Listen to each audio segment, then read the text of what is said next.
Friends, ഞാൻ ഇന്നിവിടെ തയ്യാറാക്കാൻ പോകുന്നത് റോസ്റ്റഡ് സ്വീറ്റ് പൊട്ടറ്റോ വിത്ത് ബേക്കൺ.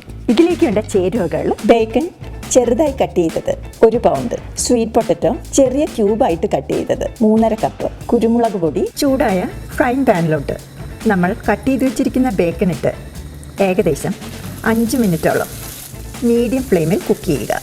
ഇടയ്ക്കിടെ ഇത് ഇളക്കി കൊടുക്കണം. ബേക്കൺ ഒരു പകുതി വെന്ത് കഴിയുമ്പോൾ വേറൊരു പാത്രത്തിലോട്ട് കോരി മാറ്റി വയ്ക്കുക.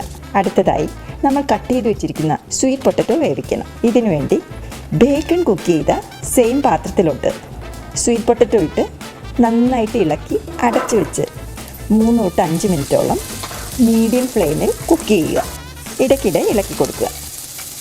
സ്വീറ്റ് പൊട്ടറ്റോ ഇപ്പോൾ 3/4 ഭാഗത്തോളം വെന്തിട്ടുണ്ട്. ഇതിലോട്ട് നമ്മൾ കുക്ക് ചെയ്ത് വെച്ചിരിക്കുന്ന ബേക്കൺ കൂടിയിട്ട് നന്നായിട്ട് മിക്സ് ചെയ്ത് അടച്ചു വെച്ച് ഏകദേശം 3 തൊട്ട് 5 മിനിറ്റോളം കുക്ക് ചെയ്യുക.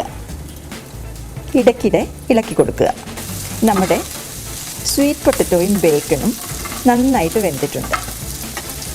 ഇനി നമുക്കിതിലോട്ട് നിങ്ങളുടെ എരിവിനനുസരിച്ച് കുരുമുളക് പൊടി ആഡ് ചെയ്ത് നന്നായിട്ട് മിക്സ് ചെയ്യുക.